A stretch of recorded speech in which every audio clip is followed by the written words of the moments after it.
माध्यमातील मुलांसाठी एक आनंदाची बातमी. आता शालिनी हुबलीकरने सुरू केलं आहे खास मराठी माध्यमातील मुलांसाठी नागरत्ना चॅनल. तर प्लीज सबस्क्राईब करा नागरत्ना, फक्त मराठी माध्यमातील मुलांसाठी, आणि जास्तीत जास्त फॉरवर्ड करा. त्याच्यामध्ये मी टाकलेले जे आहेत धडे, प्रश्नांची उत्तरे, निबंध लेखन वगैरे बघा आणि जास्तीत जास्त फॉरवर्ड करा. जी मुलं घरी बसून अभ्यास करत आहेत त्यांना सुद्धा या संधीचा चांगला फायदा होऊ द्या. ठीक आहे, चला तर मग भेटूया आपण मराठी विषयांसाठी नागरत्ना चॅनलमध्ये. तोपर्यंत बाय बाय. सलाम, नमस्ते, सत श्री अकाल. केम छो तमे? मजाમાં ને? कसे आहात तुम्ही? मजेत ना? मैं हूँ शालिनी हुबलीकर और मेरे चैनल में आप सबका बहुत बहुत स्वागत है. आज मैं एक्सप्लेन करने जा रही हूँ जनरल साइंस स्टैंडर्ड 6 के बच्चों के लिए लेसन नंबर 4, डिजास्टर मैनेजमेंट. तो डिजास्टर मीन्स क्या? डिजास्टर्स यानी जो कुदरती आफत आती है बहुत ज्यादा बड़ी मात्रा में, उसे कहते हैं disaster.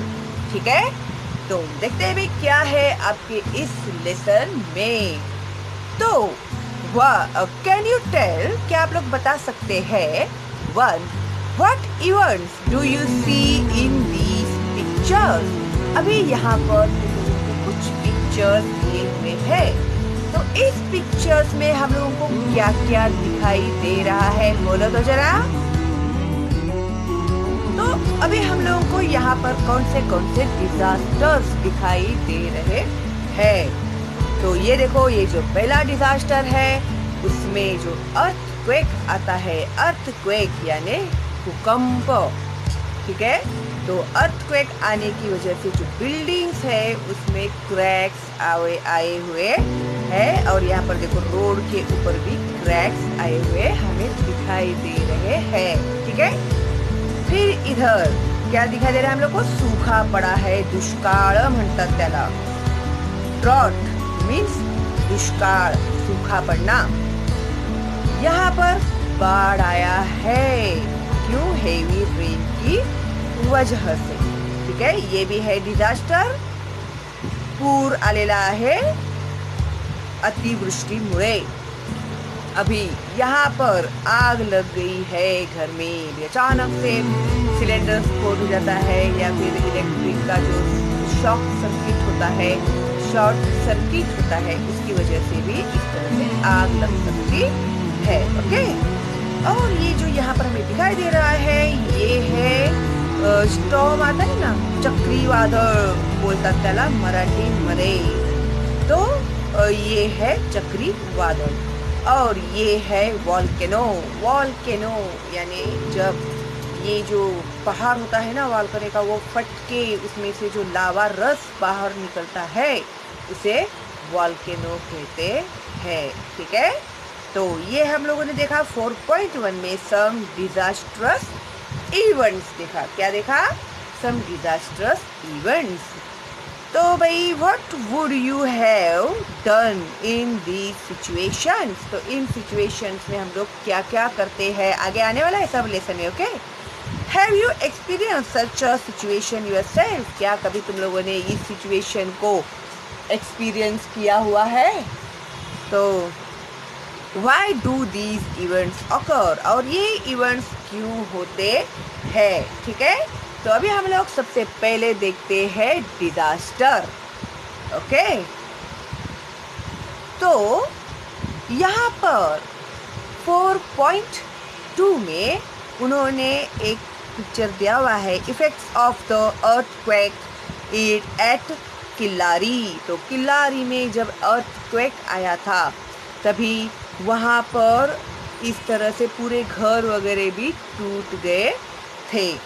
In July 2014 the whole village of Malin in Ambegaon taluka of Pune district was destroyed in a matter of minutes due to a landslide.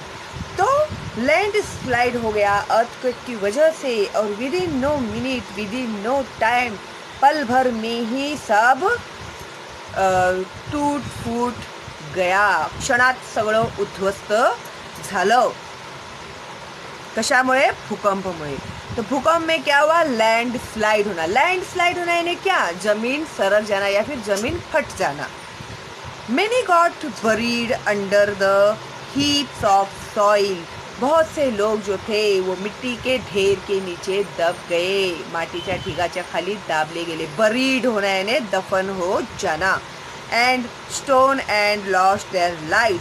अभी मिट्टी और पत्थर के अंदर वो लोग दफन हो गए और उनकी मौत हो गई. कितनी बुरी बात है ना? सोचकर भी कैसे तो बुरा लग रहा है. In November 2015, many people died due to the flooding caused by heavy rains in Tamil Nadu. बहुत सारा बारिश गिरने की वजह से, बहुत सारी बारिश गिरने की वजह से बाढ़ आ गया. पूर आलं तिकडे आणि पुष्कळ लोक मेली. अभी यहाँ पर उन्होंने हमें दिया है what is disaster. Very very important. What is disaster. Star करो इसको और अच्छे से याद रखना है क्योंकि ये एग्जाम में आता ही है मोस्टली. What is disaster?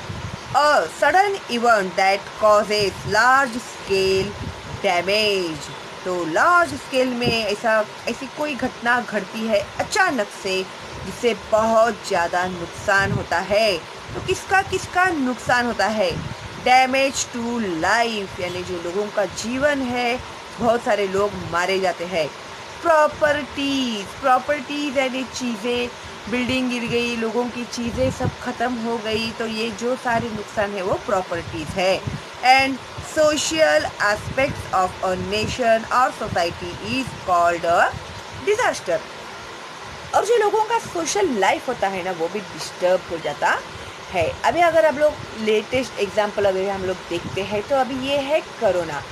तो कोरोना की वजह से एक पर्टिकुलर स्टेट या पर्टिकुलर कंट्री अफेक्ट नहीं हुआ. तो ये जो था वो पूरे वर्ल्ड के ऊपर इसका अफेक्ट हुआ. तो इसके कारण लॉकडाउन करना पड़ा. सब लोगों को घर के अंदर रहने के लिए कहा गया एक सेफ्टी के तौर पर, ताकि जो बीमारी है वो बीमारी ना फैले. सब कारखाने बंद हो गए, इंडस्ट्रीज बंद हो गए, सबका काम काज ठप हो गया. तो ये जो नुकसान हुआ है अपना वर्ल्ड वाइड, तो इकोनॉमिकली भी इसका बहुत ही बैड इफेक्ट हुआ है अपनी सोसाइटी के ऊपर. ओके, तो इस तरह से ये अभी अपना जो लेटेस्ट था उसका ये एग्जाम्पल था. ठीक है. अभी यहाँ पर उन्होंने दिया हुआ है इन 1993 many people died due to the earthquake at Killari in Latur district. बहुत ही बुरी और दर्दनाक घटना थी ये जो किल्लारी लातूर में हुई थी. तो ये early morning I think 3 o'clock के बीच में ऐसा कुछ ऐसे अर्थक्वेक हुआ था.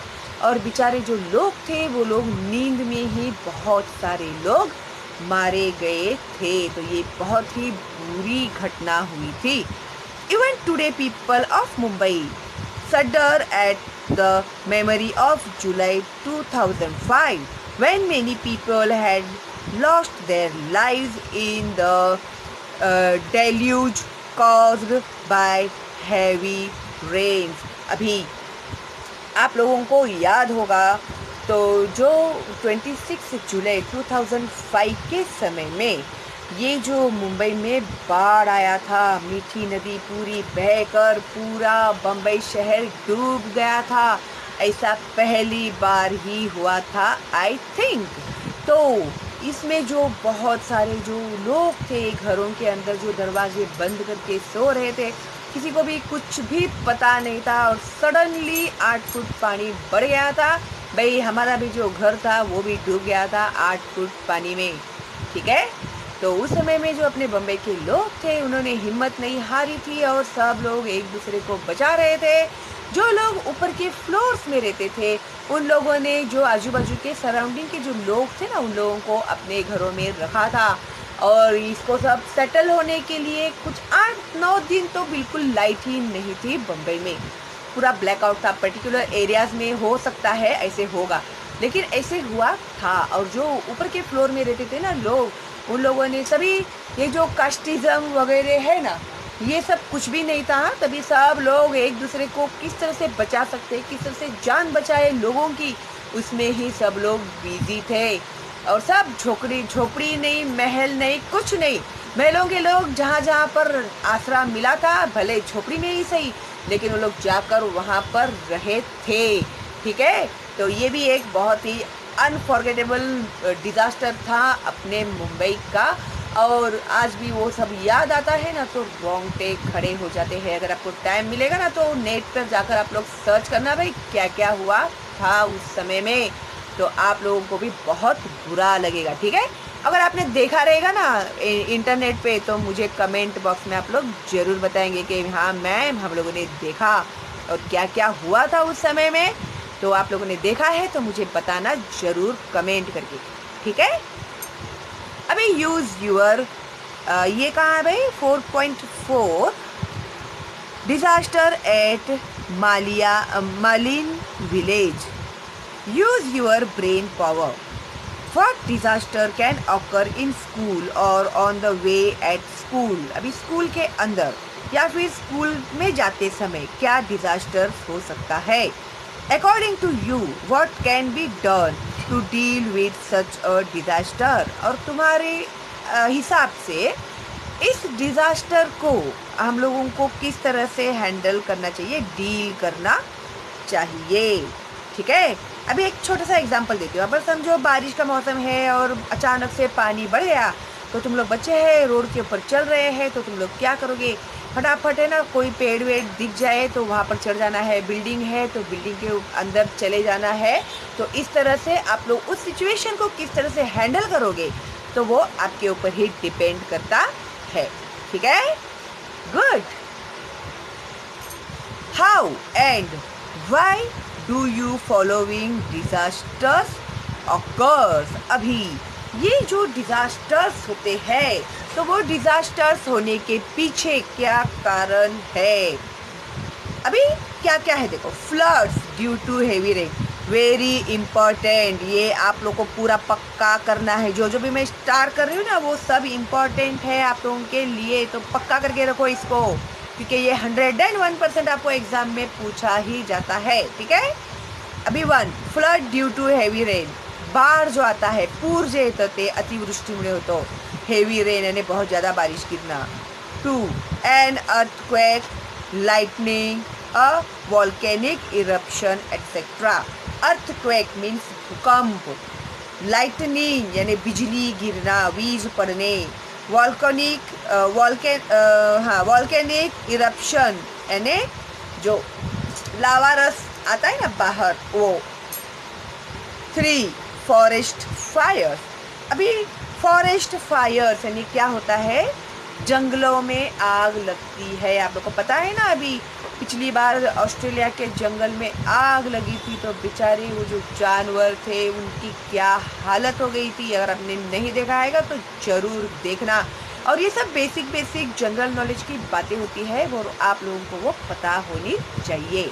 ठीक है, और जो भी अभी हायर लेवल पे जब यूपीएससी आईपीएससी के एग्ज़ाम्स आप लोग देते हैं ना, आईपीएस के एग्ज़ाम्स वगैरह आप देते हैं तो उसमें आप लोग को यही सवाल पूछते हैं। अभी मेरे जो स्टूडेंट्स हैं ना, सिर्फ आप लोग ही नहीं है, 6th स्टैंडर्ड के जो यूपीएससी के स्टूडेंट्स हैं ना, वो लोग भी देखते हैं मेरे इन वीडियोस को और उनके भी मुझे कमेंट्स आते रहते हैं। ठीक है, तो ये जो बेसिक नॉलेज है ना वो आप लोग को काम में आएगा।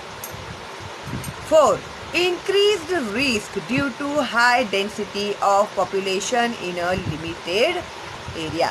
अभी छोटी सी जगह में बहुत ज़्यादा क्वांटिटीज़ में लोग रहते हैं, तो इस कारण क्या हो जाता है? तो पॉपुलेशन की वजह से, हाई डेंसिटी ऑफ पॉपुलेशन बढ़ते रहने की वजह से रिस्क जो है उस एरिया में का बढ़ते जाता है। अभी जैसे कोरोना है, तो कोरोना में क्या कहा गया है कि हर लोगों को डिस्टेंस में रहो। अभी एक घर में 14-15 लोग रहते हैं तो बेचारे, और वो भी रूम कितना छोटा है उनका, 10 बाय 10 रूम होता है, तो फिर वो लोग बेचारे कैसे मेंटेन कर पाएंगे? तो हो गया ना रिस्क। बस यही इन्होंने यहाँ पर हमें बताया है। Okay, 5 rampant and irregular constructions। अभी ये जो कंस्ट्रक्शंस जो होता है, तो अनकंट्रोल्ड कंस्ट्रक्शंस किया जाता है, इरेग्युलर कंस्ट्रक्शन, ये भी एक रीज़न है। 6 इकोलॉजिकल इम्बैलेंस। अभी इकोलॉजिकल, पर्यावरण इम्बैलेंस होना, अपना ये जो परिसर वो इम्बैलेंस होना। 7 टेररिज्म, यानी जो आतंकवादी लोग हमले करते हैं ना, अचानक से बम फेंक देते हैं, कि जैसे वो उन लोगों ने बम ब्लास्ट कराए थे पिछली बार, तो और फिर ताज होटल में भी बहुत सारे इश्यूज़ के पिक्चर्स भी आए हैं, अगर टाइम मिले तो देखना आप लोग, ठीक है। तो terrorism, rights and crimes resulting in bomb explosion. Rights यानी मारामारी होना, दंगे फसाद या फिर गुनाह होना, जिसके कारण bomb explosion, assault, bomb explosion यानी बम फेंक कर लोगों को मारना, असॉल्ट यानी लोगों को टॉर्चर करना, तकलीफ देना, फायर एंड एक्सीडेंट्स एक्सेट्रा, आग लगना या फिर एक्सीडेंट्स होना, ये भी रीजंस है डिजास्टर के, ठीक है। अभी disasters are of 2 main kinds, man made and natural. Very very important. क्यों इम्पॉर्टेंट है? क्योंकि आप लोगों को डिफ्रेंशिएट बिटवीन में ये सवाल पूछा जाता है। Differentiate between man made disaster and natural disaster, ठीक है। तो देखते हैं भाई क्या है मैन मेड डिजास्टर्स, यानी जो इंसानों की वजह से होते हैं वो डिजास्टर। अभी जैसे आतंकवादी भी बम वगैरह बनाए हैं उन्होंने, तो बम फोड़ते हैं, तो वो डिजास्टर क्यों हुआ? इंसानों ने बनाया है, इसके लिए वो बम फूटा है ना, वरना कुदरत में तो बम तैयार नहीं होता। ओके, बम के झाड़ वगैरह लगाते हैं क्या तुम लोग? ऐसे बम तोड़ा और ये ले फेंक के मारा, ऐसा होता है क्या? नहीं। क्यों? क्योंकि ये मैन मेड है, इंसानों ने बनाए हुए है, कुछ घातकी ऐसी चीज़ें जो इंसानों को ही नुकसान देती है। और नेचुरल डिजास्टर यानी कुदरती जो डिजास्टर्स होते हैं वो, ठीक है। अभी अर्थक्वेक्स में movements in the interior of the earth release tremendous amount of energy. अभी ये जो अर्थ होता है ना, अर्थ के जो नीचे का जो पोर्शन होता है वहाँ पर ट्रिमेंडियस एनर्जी डेवलप होती है, ठीक है। This causes seismic waves leading to movements of the earth surface like tremors, shaking, cracking up etcetera. अभी देखो ये जो है ना सिस्मिक वेव्स, इस तरह के जो वेव्स अर्थ के अंदर तैयार हो जाते हैं, और इसके कारण क्या होता है? अर्थ में जो कंपन होता है, शेक होता है, यानी ऐसा ऐसा हिलता है पूरा। आप लोगों ने कभी फील किया रहेगा तो आपको पता होगा, ठीक है। और फिर क्रैक्स भी आते हैं इस तरह से, ये जो हिलता है ना इसकी वजह से, ठीक है। तो अर्थक्वेक के अभी ये यहाँ पर इफेक्ट्स भी उन लोगों ने दिए हुए हैं, ठीक है। लेकिन उसके पहले जो ऊपर यहाँ पर उन्होंने ब्लू इसमें कुछ तो दिया है, वो हम लोग पढ़ते हैं, वरना वो छूट जाएगा हम लोग का, ठीक है। Classify the following disaster as man made और नेचुरल। हाँ देखो, अभी यहाँ पर उन्होंने एक सवाल दिया है, यहाँ पर कुछ नेम्स दिए हैं उन्होंने, तो इसमें आप लोगों को क्लासीफाई करना है। जब मैं इसके क्वेश्चन एंड आंसर्स दूंगी ना, तभी मैं इसके भी आंसर्स आपको दूंगी, लेकिन तब तक आप लोग क्लासीफाई करके रखोगे, ओके। और मैं जब आंसर्स दूंगी आप लोगों को, तो जस्ट आप चेक करोगे कि आपका आंसर जो है वो सही है या नहीं, ठीक है। Very good. तो आप लोग स्मार्ट बच्चे हो ना, स्मार्ट टीचर के, तो आप लोग ये करोगे, फिर मैं जब क्वेश्चन है आंसर दूंगी आप लोग चेक करोगे, ठीक है। फिर उसके बाद यहाँ पर अर्थक्वेक के इफेक्ट्स उन्होंने दिए हैं, जो बहुत ही इम्पोर्टेंट है आप लोगों के लिए, ओके। स्टार किया है मैंने, स्टार किया है, देखो यहाँ पर, इसका मतलब क्या है, इम्पोर्टेंट है, ओके।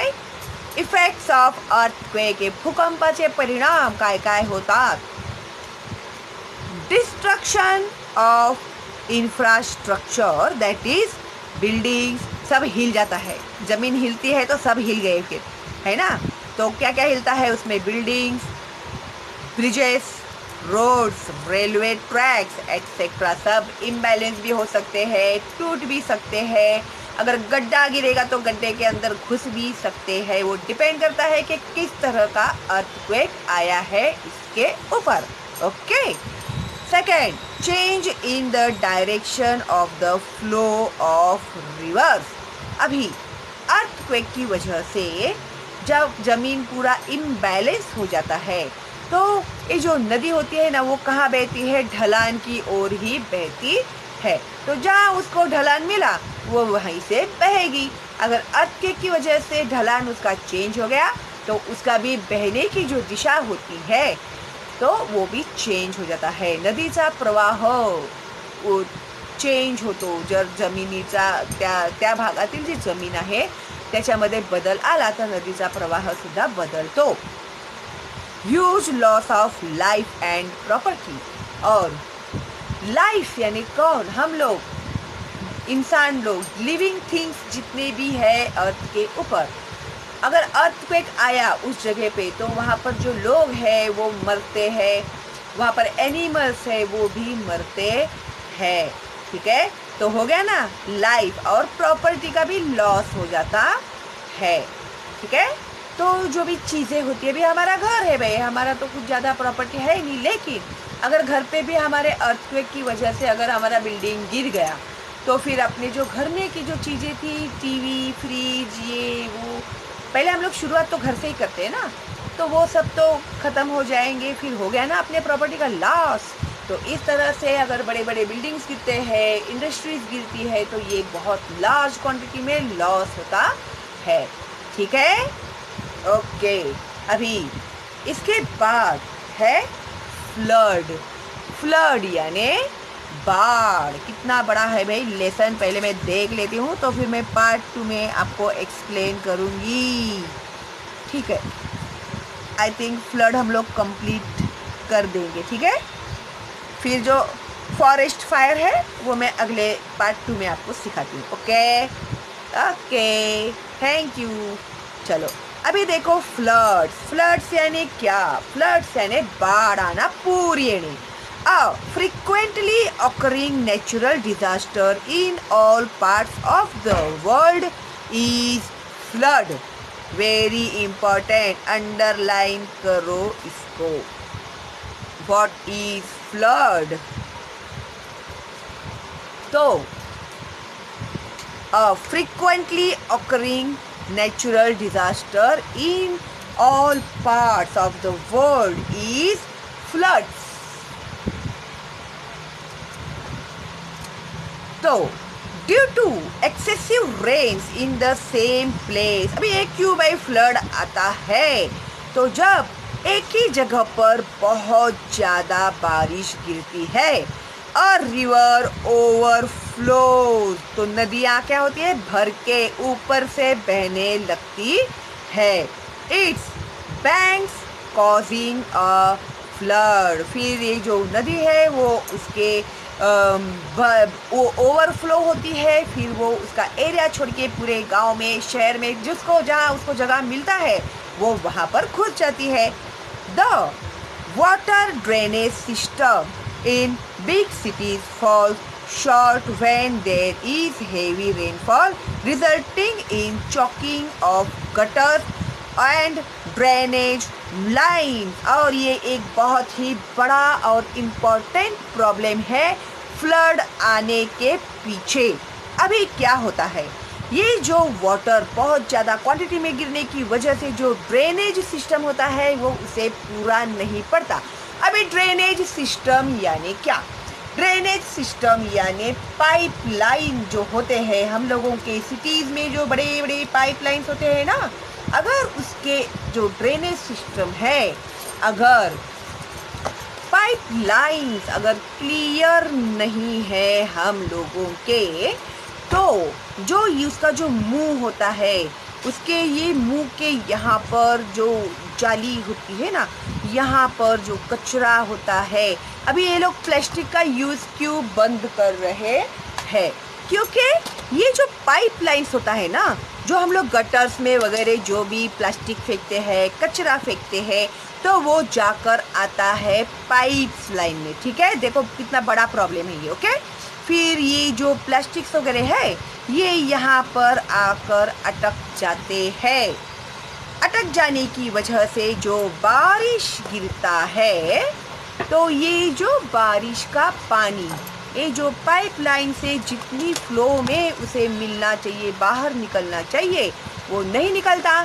फिर वो क्या होता है, यहाँ से ही ऊपर से निकलता है बाहर, और रोड में, सिटीज़ में, शहर में, सब जगह पे ये पानी बढ़ने लगता है। तो हम लोग चिल्लाते रहते हैं, भाई ये लोग अच्छा काम नहीं करते हैं, लोगों ने ड्रेनेज साफ नहीं किया है, ऐसा वैसा। Blaming others is very easy, but somewhere we people are also responsible for this cause. क्योंकि प्लास्टिक कौन यूज़ करता है? हम लोग यूज़ करते हैं, और इस वजह से क्या हो रहा है, हमारा ही नुकसान हो रहा है ना। अगर हम लोगों ने प्लास्टिक ही यूज़ नहीं किया, अगर हम लोगों ने प्लास्टिक फेंका ही नहीं गटर पर, कचरा अगर अच्छे से हम लोगों ने डस्टबिन में ही डाला और प्रॉपरली वो जगह पे गया, तो फिर ये प्रॉब्लम आएगा ही नहीं। तो कौन रिस्पॉन्सिबल हुआ इसके लिए? हम रिस्पॉन्सिबल हुए। क्यों? क्योंकि हम लोगों को गंदी आदत है ना, लिया कचरा फेंक दिया, चॉकलेट खाया फेंक दिया, पेपीज खाए लेस फेंक दिया, और वो फिर जाता है कहाँ पर? सब गटर्स में, ड्रेनेज सिस्टम को ब्लॉक करने के लिए जाता है। तो अभी है ना, जो मेरे बच्चे हैं जो देख रहे हैं वीडियो, आज वो लोग मुझे प्रॉमिस करेंगे एकदम ईमानदारी से कि आज के बाद तुम लोग कभी भी कचरा जो है, चाहे वो चॉकलेट का हो, चाहे वो वेफर्स का हो, जो भी है, चाहे ये पेंसिल भी आप लोगों ने ये करके उसका भी कचरा क्यों ना हो, तो आप लोग मुझे वादा कीजिए कि आज के बाद आप लोग सब डस्टबिन में ही डालोगे। ठीक है, और मुझसे कौन कौन वादा कर रहा है सब मुझे कमेंट करेंगे। ठीक है, थैंक यू। तो मैं वेट कर रही हूँ आप लोगों के कमेंट का। और एक रिक्वेस्ट है, अगर आपके जो दोस्त है, आपके जो फ्रेंड्स है, या फिर बिल्डिंग में के जो छोटे बच्चे हैं, अगर आपके सामने अगर वो बच्चे भी फेंक रहे हैं कचरा, वो तो छोटे बच्चे हैं ना, वो तो बहुत इनोसेंट होते हैं, उन लोग को कहाँ पता होता है कि कचरा हम लोग को उन्हें बताना पड़ेगा कि बेटा आप ये जो कागज़ है ना, आपके घर के डस्टबिन में जाकर फेंकना। बोलना है हम लोग को, बिल्कुल भी डरना नहीं है। और अच्छे काम के लिए भी कोई क्यों हमें डांटेगा, है कि नहीं? तो ऐसा करना है हम लोगों को। ठीक है, थैंक यू। बहुत ही कोऑपरेटिव है आप लोग मेरे लिए। देखती हूँ अभी कितने बच्चों के मुझे कमेंट्स आते हैं। ठीक है, तो ठीक है भाई, बहुत ज़्यादा एक्सप्लेन किया मैंने आप लोगों को, लेकिन ये बहुत ही इम्पोर्टेंट भी था आप लोगों को बताने के लिए। ठीक है, the water drainage system a big cities fall short when there is heavy rainfall resulting in choking हो जाते हैं। एंड ड्रेनेज लाइन्स, वो भी मैंने आप लोग को बताया कि ड्रेनेज लाइन्स भी किस तरह से चोकअप हो जाते हैं। Water overflows of the roads and surrounding areas and even enters nearby houses. और इस वजह से क्या हो जाता है, जो पानी होता है वो ओवरफ्लो होता है, ओवरफ्लो होके उसे जहाँ जहाँ जगह मिलती है वो वहाँ पर फैल जाता है और बहुत लोगों के तो घरों के अंदर भी घुस जाता है ये पानी। ठीक है, again the effects of flood star निकाला मैंने क्योंकि ये इम्पोर्टेंट है आप लोगों के लिए।